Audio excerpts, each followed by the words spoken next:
कुत्ते ने बताई औरतों के बारे में 4 गंदी आदतें, कड़वी हैं पर सच हैं। दर्शक बंधुओं, एक बार एक वफादार कुत्ता मर गया और मरने के बाद वह धर्मराज के पास में पहुंच जाता है। धर्मराज उस कुत्ते से कहते हैं, हे श्वान, तुमने कुत्ते के शरीर में होते हुए भी कभी किसी को नहीं सताया और ना कोई घिनौना कृत्य किया, हमेशा अपने मालिक के वफादार बन करके रहे। इतना तो कोई मनुष्य भी होता तो वो भी नहीं करता। खैर, मैं तुम्हारे काम से बहुत प्रसन्न हूँ और जो वफादार होते हैं वह मुझे अत्यंत प्रिय होते हैं। मुझे लगता है तुम्हें धरती पर भेजकर एक मौका और देना चाहिए। जाओ, इस बार तुम्हें मैं समस्त योनियों में सर्वश्रेष्ठ योनि मनुष्य बना करके धरती पर भेज रहा हूँ। जाओ और जाकर के मनुष्य के रूप में पृथ्वी पर सुख और ऐसो आनंद को भोगो। धर्मराज के इतना कहने पर भी कुत्ते के चेहरे पर बिल्कुल भी खुशी नहीं आई। धर्मराज ने पूछा, श्वान, मैंने तुम्हें इतना अच्छा शरीर देने का वरदान दिया पर तुम्हारे चेहरे पर कोई भी खुशी नहीं मालूम पड़ रही है। इस मनुष्य योनि को पाने के लिए तो स्वर्ग के देवता भी तरसते हैं। कहते हैं ना विद्वान, बड़े भाग मानुष तन पावा, सुर दुर्लभ यही ग्रंथन गावा। फिर भी तुम खुश नहीं हो। तब कुत्ता कहता है, प्रभु, मैं मानता हूँ कि मनुष्य योनि सबसे उत्तम योनि है, लेकिन जब से मैंने मनुष्यों के कुकर्म देखे हैं तब से इच्छा ही नहीं होती मैं मनुष्य बनूं।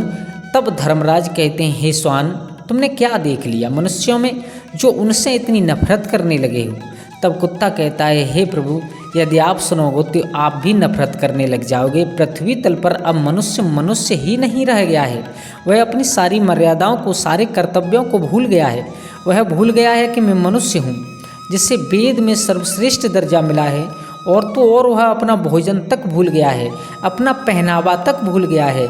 यह भी भूल गया है कि स्त्री हूँ या मैं पुरुष हूँ। वह अपने माता पिता को भूल गया।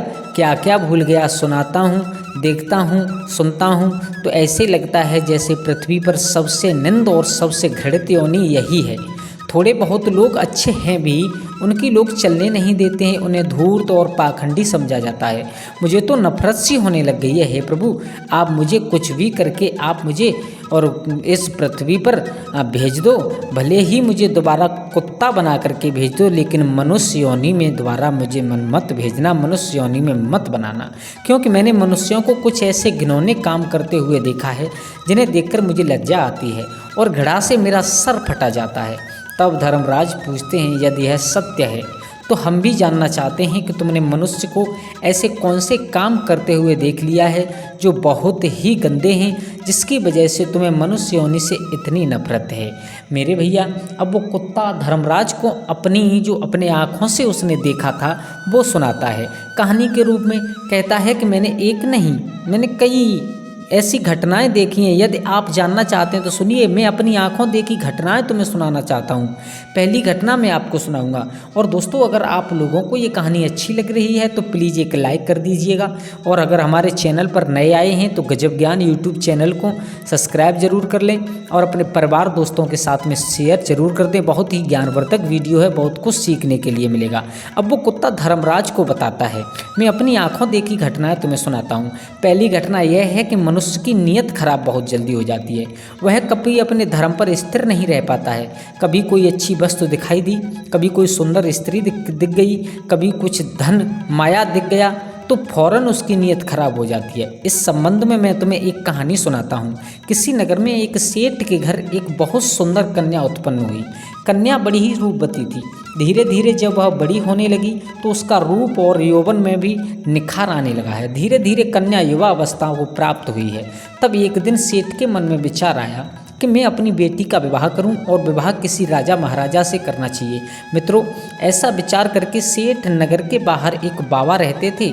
सेठ उस बाबा के पास में जाते हैं और वह अपने मन की इच्छा बाबा से कहता है कि बाबा, हम अपनी रूपवती कन्या का विवाह किसी राजकुमार के साथ करना चाहते हैं। जरा अपने तपोबल से देख करके बताओ कि हमारी बेटी का विवाह किसके साथ होगा। तब वह बाबा कहता है, देखिए सेठ जी, हम आपकी बेटी का भाग्य उसे देखकर ही बता पाएंगे। या तो आप अपनी कन्या को यहाँ बुला लाइए या फिर हम आपके घर चलते हैं। ऐसा कहता है, हाँ बाबा, आप हमारे घर पधारिए। वो सेठ कहने लगे, आप हमारे घर पधारिए, आपके चरण हमारे घर में पड़ जाएंगे तो घर भी पवित्र हो जाएगा और हमारी बेटी का भाग्य भी जरूर बताइएगा। दोस्तों, अगले दिन सुबह सुबह वह बाबा उस सेठ के घर जाते हैं। सेठ के घर गए थे। कन्या को देख करके उसका भाग्य बताने पर कन्या इतनी सुंदर थी कि मौनी बाबा ही उस पर आसक्त हो गए। मौनी बाबा का मन सेठ की कन्या पर चलायमान हो गया। सोचने लगा, ऐसी कन्या यदि मुझे मिल जाए तो मेरे भाग्य खुल जाए। अब कोई ऐसा जतन करूं जिससे यह लड़की मुझे मिल जाए। यही सोच करके वो मौनी बाबा एकदम से रोने लगता है। मौनी बाबा को रोता हुआ देख करके सेठ पूछता है, बाबा आप तो कभी बोलते भी नहीं थे, आपके रोने का क्या कारण है? तब वह बाबा सेठ को एकांत में ले जाकर के समझाता है कि तुम्हारी कन्या की माथे की रेखाओं को देखकर हमें रोना आ रहा है, क्योंकि इन रेखाओं का यह फल है कि यह कन्या तुम्हारे कुल का नाश कर देगी और जिस घर में जाएगी उस घर को भी ले डूबेगी। मौनी बाबा की बात सुनकर सेठ घबरा जाता है। पूछने लगा, बाबा क्या इसका कोई उपाय नहीं है जिससे कि हमारा कुल नष्ट होने से बच जाए? तब मौनी बाबा कहता है, इसका एक ही उपाय है, तुम अपनी कन्या को एक संदूक में बंद करके उस पर एक दिया जला करके रख दो और संध्या के समय उसे नदी में बहा दो, तब तो तुम बच जाओगे, वरना थोड़े ही दिनों में तुम्हारा घर चंपत हो जाएगा, बर्बाद हो जाएगा। मित्रों, ऐसी बात बता करके मौनी बाबा तो अपने ठिकाने की ओर चला जाता है। उधर उस सेठ ने मौनी बाबा ने जैसा बताया था वैसा ही किया। अपनी कन्या को एक बड़े से संदूक में बंद कर दिया और उसके ऊपर एक दिया जला करके रख दिया। जैसे ही शाम का समय होता है वह उसे नदी में प्रवाहित कर देता है। वह संदूक बहता हुआ नदी में चला जा रहा था। मित्रों, आपको बता दें कि मौनी बाबा ने ऐसा क्यों करवाया था। उसने सोचा कि जैसे ही सेठ अपनी कन्या को संदूक में बंद करके नदी में बहाए, वैसे ही कुछ दूर आगे जाकर के उस संदूक को मैं निकाल लूँगा और उस लड़की को मैं अपनी स्त्री बना लूँगा। यही सोचकर मौनी बाबा ने अपने 4 चेले नदी के किनारे बैठा दिए और कहा कि आज की रात इस नदी में बहता हुआ एक संदूक आएगा, तुम चुपचाप उस संदूक को निकाल करके मेरे पास ले आना। चेलाओं ने कहा, ठीक है गुरुजी। अब तो साधु के चेले जाकर नदी के किनारे बैठ जाते हैं। वो कुत्ता समझाता है, हे धर्मराज सुनिएगा। जब किनारे जाकर के चेले बैठ गए, उधर क्या होता है, वह संदूक जैसे ही नदी में छोड़ा जाता है कुछ दूर आगे तक पहुंच जाता है। कुछ दूर आगे नदी के किनारे एक राजा का राजकुमार खड़ा था। राजकुमार शिकार खेलने आया था। राजकुमार नदी किनारे खड़ा था। अचानक उसकी नज़र संदूक पर पहुंच जाती है। राजकुमार ने झटपट अपने सिपाहियों से उस संदूक को बाहर निकलवाया। राजकुमार ने संदूक खोलकर देखा तो उसमें एक बहुत सुंदर अप्सरा सी राजकुमारी बैठी थी। राजकुमार उसे देखते ही उस पर लट्टू हो गया। राजकुमार ने उसे अपनी पत्नी बना लिया और उस संदूक में जंगली सुअर पकड़ करके बंद कर दिया और उसके ऊपर दीपक जलाकर रख दिया। फिर उस संदूक को फिर से नदी में प्रवाहित कर दिया। संदूक बहता हुआ आगे के लिए चला जा रहा है। आगे तो महात्मा जी के चेले नदी के किनारे घात लगाए बैठे हुए थे कि जैसे ही संदूक आएगा हम निकाल लेंगे। उन्होंने झटपट संदूक निकाला और अपने गुरु के पास ले गए। गुरु को तो पता ही था कि संदूक में सेठ की सुंदर कन्या बंद है, इसलिए उसने संदूक को कमरे के अंदर रखवा दिया और चेलाओं से कहकर बाहर से कुंडी लगवा दी और कहा, सुनो, इस कमरे से चाहे कितना ही शोर आए, चाहे मैं दरवाज़ा खोलने के लिए कहूँ, चाहे कोई और, लेकिन तुम बाहर से कुंडी मत खोलना। चेलाओं ने कहा, जो आज्ञा गुरुदेव। इस प्रकार वह मौनी बाबा संदूक के साथ कमरे में बंद हो जाता है। श्रोताओं, और जैसे ही उसने संदूक खोलकर सेठ की कन्या को देखना चाहा तो मित्रों उस संदूक में एक खूंखार जंगली सुअर निकलता है और उस मौनी बाबा को अपनी सूंड से मारना शुरू कर देता है। वो श्वान समझाता है, हे धर्मराज, अब जरा ध्यान लगा करके सुनिएगा। दोस्तों, अगर ये कहानी आप लोगों को अच्छी लग रही है तो जिन्होंने लाइक नहीं किया है प्लीज़ लाइक करें और कमेंट में हर हर महादेव जरूर लिख दीजिएगा। भोले बाबा से प्रार्थना करूंगा कि जो हर बार महादेव कमेंट में लिखें उनके ऊपर कृपा दृष्टि बनाए रखें। वो कुत्ता समझाता है, धर्मराज, बाबा जी बहुत चिल्ला रहे थे, वे दरवाज़ा खोल दो, मगर किसी भी चेले ने दरवाज़ा नहीं खोला। आखिरकार सुअर ने बाबा जी को मार कर ही छोड़ा। जब शोरगुल बिल्कुल शांत हो गया तो चेलाओं ने दरवाज़ा खोलकर देखा तो अंदर गुरु मृत अवस्था में पड़े थे और कमरे के अंदर से सुअर निकलकर भाग गया। उनका पूरा शरीर लहूलुहान था। मौनी बाबा को अपने कुकर्म की सज़ा मिल चुकी थी। अब सेठ कितना भी भरोसा करके उस बाबा से पूछा था, लेकिन उसने सेठ के साथ कितना बुरा किया, इसलिए मेरी इच्छाएं मानव शरीर में बिल्कुल नहीं हैं। धर्मराज कहते हैं, हे स्वान, वास्तव में यह तुम्हारी कहानी बिल्कुल सच थी। किसी पर भी भरोसा नहीं किया जा सकता, पता नहीं कब किसकी नीयत खराब हो जाएगी। इसलिए तो कहते हैं कि मनुष्य को छोड़कर बाकी समस्त प्राणी प्राकृतिक नियमों का पालन कर रहे हैं। केवल मनुष्य ही बदलता जा रहा है और इतना बदल गया कि बदलते बदलते पशु बन गया। कोई किसी पर विश्वास करने के लायक ही नहीं रहा है।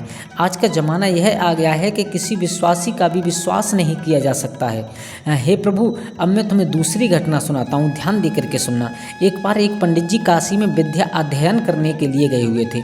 उन्होंने 12 वर्ष तक पढ़ाई की।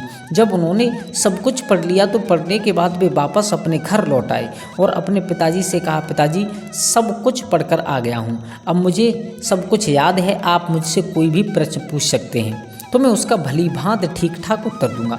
पंडित जी के पिताजी कहने लगे, ठीक है बेटा, जब तुम सच सब कुछ पढ़कर आए हो तो तुम मेरे एक छोटे से प्रश्न का उत्तर दे दो। पंडित जी कहने लगे, ठीक है पिताजी, पूछिएगा। पिताजी ने पूछा कि मुझे सिर्फ इतना बता दो कि पाप के बाप का क्या नाम होता है। फिर पंडित जी ने सोचा कि पाप का बाप, यह तो मैंने कभी पढ़ा ही नहीं है, जो किताबें मैंने पढ़ी हैं उसमें इस विषय में था ही नहीं कुछ।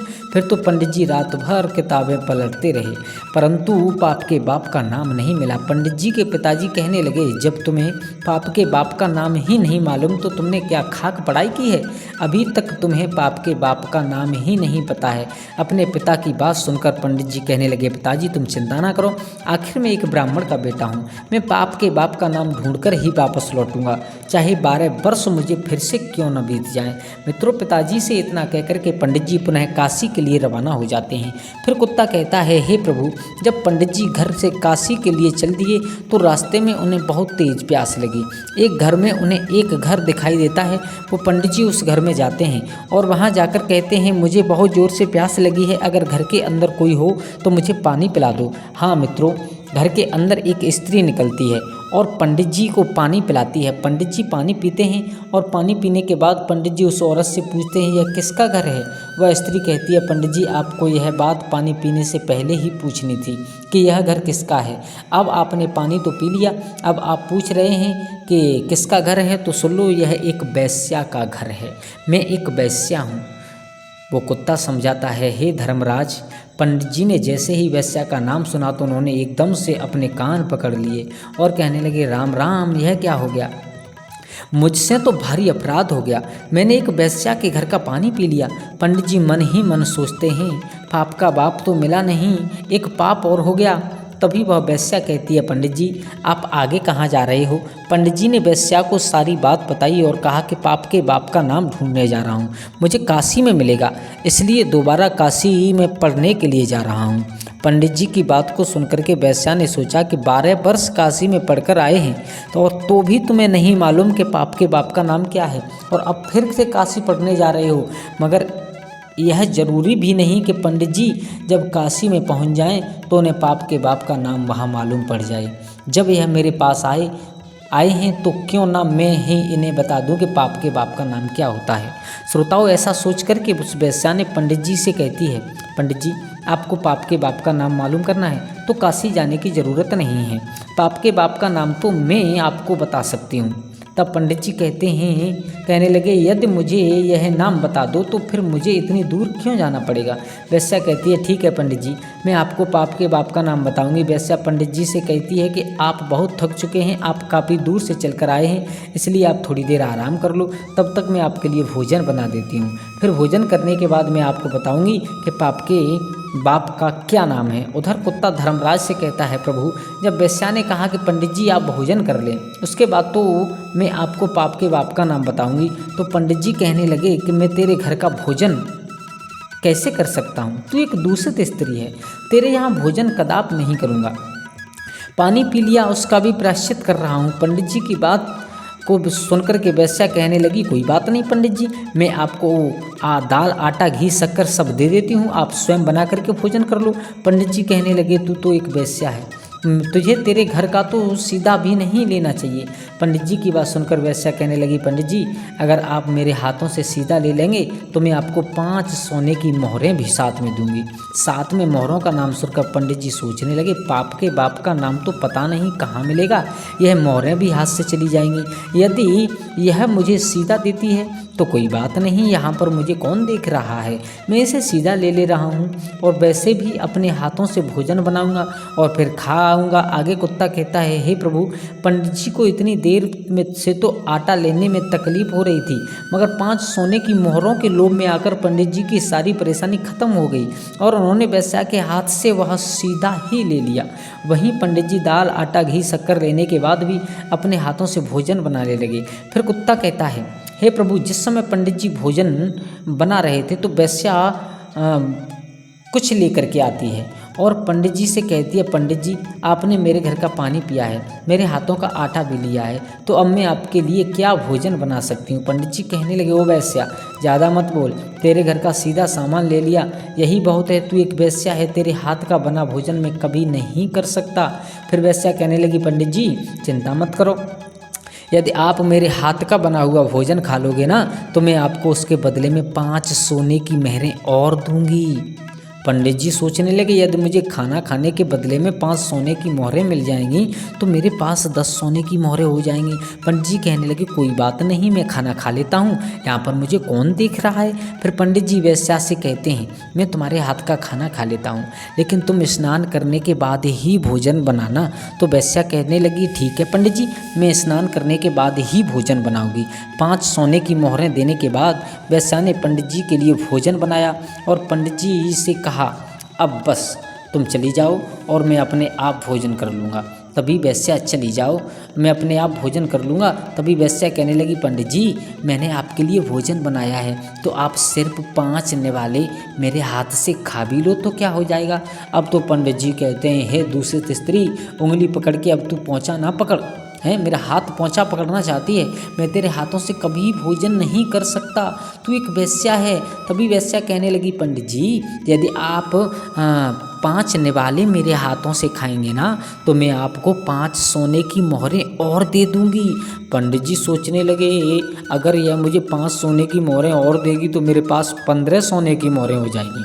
फिर पंडित जी वेश्या से कहने लगे, यदि तुम अपने हाथों से मुझे भोजन कराना चाहती हो तो अपने हाथों से मुझे भोजन खिला सकती हो। पंडित जी की बात सुनकर वेश्या ने पंडित जी को भोजन की थाली परोसी। सामने पंडित जी बैठ गए, इधर दूसरी तरफ वेश्या बैठ गई, बीच में भोजन की थाली है। वेश्या ने निवाला लिया और अपने हाथ से पंडित जी के मुँह की ओर बढ़ाया। पंडित जी ने भी वेश्या के हाथ से निवाला लेने के लिए अपना मुँह खोल दिया। जैसे ही पंडित जी ने मुँह खोला, वैसे ही वेश्या ने पंडित जी के गाल पर एक जोरदार तमाचा जड़ दिया। पंडित जी आग बबूला हो गए, कहने लगे, तेरी यह हिम्मत कि तू वेश्या होकर के मुझ पर हाथ चलाती है, थप्पड़ मारती है, तूने बहुत बड़ा अपराध किया है। वेश्या ने कहा, पंडित जी, मैंने कोई अपराध नहीं किया है, मैंने तो आपको शिक्षा दी है। आप जिसकी तलाश में आए थे उसका उत्तर बताया, अपराध तो आपने किया है। आप मेरे घर का पानी पीते हैं, आप मेरे घर का सामान लेते हैं, आप मेरे घर से बनाया भोजन करते हैं, आप मेरे हाथों से भोजन करते हैं। जब आप वेश्या के यहाँ पर कोई काम नहीं कर सकते तो फिर यह सब आपने क्यों किया। पंडित जी कहने लगे, तेरे भाव और तेरे प्रेम के कारण। तो वेश्या कहने लगी, प्रेम के कारण नहीं, यूँ कहिए कि लोभ के कारण। आपको 15 सोने की मोहरें दिखाई दे रही थी, इसलिए आप मेरे घर का खाना खाने को तैयार हो गए, मेरे हाथ से भी खाने को तैयार हो गए। तो पाप का बाप होता है लोभ, लोभ दिखता है और आप सब कर गए, जिससे करना आप पाप समझते थे। वेश्या की बात सुनकर पंडित जी की आंखें खुल गईं और पंडित जी वेश्या के चरणों में गिरकर बोले, आप कोई वेश्या नहीं हो, आप मेरी गुरु निकली, क्योंकि 12 बरस तक काशी में पढ़ने के बाद भी मैं आज तक नहीं जान सका कि पाप का बाप कौन होता है। पाप का बाप कौन होता है आज मैं समझ गया कि पाप का बाप लोभ होता है और मनुष्य को कभी लोभ नहीं करना चाहिए। लोभ में आकर मनुष्य वो कर सकता है जो निषेध है, शास्त्र विरुद्ध है, धर्म विरुद्ध है, इसलिए वो पाप है। वो लोभ उसका जन्मदाता, लोभ में आकर मनुष्य को सब करता है जो निषेध है, शास्त्र विरुद्ध है, धर्म विरुद्ध है, इसलिए वह पाप में लोभ उसका जन्मदाता। आगे कुत्ता कहता है, हे प्रभु, इसलिए मुझे मनुष्य योनि से घृणा होने लगी है, मनुष्य योनि से घृणा होने लगी है, क्योंकि मनुष्य लोभ में आकर कितना भी बड़ा नीच से नीच काम कर सकता है। मैंने आपको आगे बताता हूँ कि मनुष्य भरोसे के काबिल भी नहीं होता है, वह अपने स्वार्थ के लिए अपने का ही खून कर देता है। धर्मराज पूछते हैं, वह कैसे? तो कुत्ता कहता है, हे प्रभु, मैं आपको एक कहानी और सुनाता हूँ। एक बार की बात है, एक शहर में एक बहुत ही धनवान व्यक्ति रहता था। उसके पास मेरे जैसा एक वफादार पालतू कुत्ता था। अचानक वह धनी व्यापारी बहुत ही गरीब हो गया और उसने अपने कुत्ते को छोड़ना पड़ गया। उसने अपने एक साथी व्यापारी से अपने कुत्ते की गिरवी रख करके 5,000 का कर्जा ले लिया और उसने एक नया काम शुरू किया। वह अपने व्यापारी से कहा, अपने मित्र से, कि जब तक मैं आपके 5,000 कर्जे के ना चुका दूं तब तक मेरा वफादार कुत्ता आपके पास गिरवी रहेगा, और जिस दिन मैं आपके 5,000 चुका दूंगा मैं अपने कुत्ते को ले जाऊंगा। ऐसा कहकर के वो व्यापारी वहाँ से चला जाता है। कुछ समय के बाद उस व्यापारी की दुकान में चोरी हो जाती है और चोर उसका सारा सामान चुरा करके ले गए। मुश्किल से थोड़ा सा सामान ही दुकान में बचा था। वफादार कुत्ते को पता चला कि चोर चोरी करने के बाद में वो कर रहे हैं, तो वह कुत्ता चोरों के पीछा करता हुआ उनके पीछे पीछे चला गया और वह उस जगह को देख ली जहाँ चोरों ने धन छुपाया था। वह जगह देखने के बाद में वह वफादार कुत्ता दुकान पर वापस आ जाता है। सुबह जब व्यापारी सोकर उठा और अपनी दुकान खाली देखी तो वह एकदम से रो पड़ा।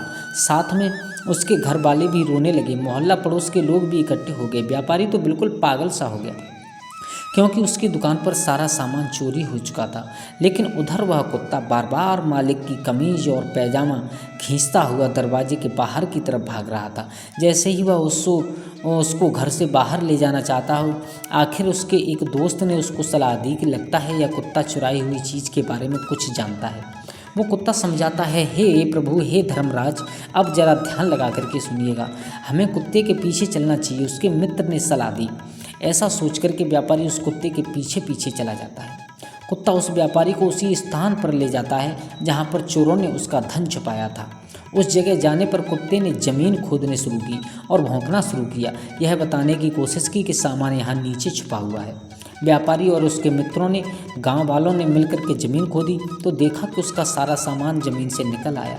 उसमें ऐसी कोई चीज़ खोई हुई नहीं थी। जब पैसा ही पैसा मिल ही गया, व्यापारी अपना सब सामान पाकर खुश हुआ होता है और घर आकर के उसने कुत्ते के कान में कुछ लिख कर के एक कागज़ लपेट दिया और उसको पुराने मालिक के पास भेज दिया।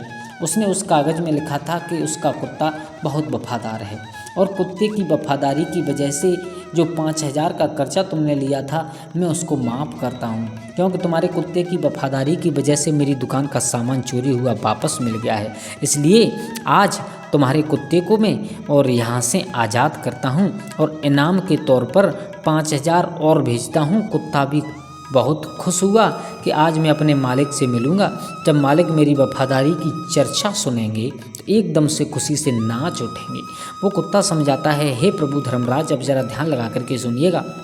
जब अपने कुत्ते को वापस आते हुए देखा तो उसने सोचा, लगता है मेरा दोस्त अपना पैसा वापस मांग रहा है, इसलिए उसने मेरे कुत्ते को मेरे पास भेजा है। मेरे पास अभी भी पैसा नहीं है, मैं इसे कहाँ से दूंगा? तभी तो मैं अपने नुकसान की भरपाई भी नहीं कर पाया हूँ। इसलिए मैं ऐसा करता हूँ कि मेरे घर का पता केवल इस कुत्ते को ही पता है, इसलिए मैं इस कुत्ते को ही मार दूंगा, तो फिर व्यापारी मेरे घर तक कभी नहीं पहुँच पाएगा। ऐसा सोचकर के वो व्यापारी ने वफादार कुत्ते की तरफ तलवार लेकर दौड़ता है और कुत्ते के सिर को काट देता है। वह कुत्ता नहीं वहीं मर जाता है। कुत्ते के मर जाने के बाद कुत्ते के दाहिने कान से एक कागज़ नीचे गिरता है। उस कागज़ को पढ़ करके उस व्यापारी को बहुत दुख होता है। कुत्ता कहता है, हे प्रभु, इसलिए मनुष्य जाति से घृणा करता हूँ। मैं मनुष्य अपने स्वार्थ के लिए इतना नीचे गिर जाता है, अपने वफादार की भी मतलब के लिए मार देता है। कुत्ता फिर आगे कहता है, हे प्रभु, मैंने जो भी घटनाएं देखी हैं मैंने उनको संक्षेप में आपको बताया है कि मनुष्य कितना विश्वासघाती, कितना लालची होता गया है, कितना स्वार्थी है, कितना चरित्रहीन होता जा रहा है, जो अपनी स्त्री के होते हुए भी पराई स्त्री के चक्कर में फंसा रहता है, अतिथि का अनादर करने वाला होता है, स्त्रियों का अपमान करने वाला होता है, निर्दोष को दोष लगाने वाला होता है। अतः मैं कह सकता हूँ वह मनुष्य वह सारे नीच काम करता है जो नरक के द्वार खोलते हैं। तब धर्मराज कहते हैं, हे स्वान, तुम ठीक कहते हो, पर सभी मनुष्य एक जैसे नहीं होते, कुछ अच्छे भी लोग होते हैं। मैं तुम्हें एक छोटी सी कहानी सुनाता हूँ कि संसार में अच्छे लोग भी होते हैं। तब धर्मराज कुत्ते को एक कहानी सुनाते हैं। तब से वो कुत्ता धर्मराज को कहानी सुना रहा था कि मैं मनुष्य योनि में नहीं जाऊँगा, मुझे इतनी बड़ी घृणा हो चुकी है। लेकिन अब धर्मराज उस कुत्ते को समझाते हैं, अब कुत्ता तुम ध्यान लगा करके सुनना कि सब लोग एक जैसे नहीं होते हैं, कुछ लोग अच्छे भी हुआ करते हैं। दोस्तों, अब धर्मराज ने कौन सी कहानी सुनाई, अगर आप सुनना चाहते हैं, वीडियो बहुत लंबी हो जाएगी तो हम कोशिश करेंगे अगले भाग में आपको देने की। अगर ये कहानी आपको अच्छी लग रही हो तो कमेंट में ज़रूर बताएं कि अगले भाग में हम इस कहानी को पूरा करें, और कमेंट बॉक्स में हर हर महादेव ज़रूर लिखें। आज की कहानी यहीं पर समापन करते हैं, कल फिर देंगे हम आपको इस कहानी को पूरा करके, और अगर चाहिए तो कमेंट बॉक्स में ज़रूर बताएं। धन्यवाद।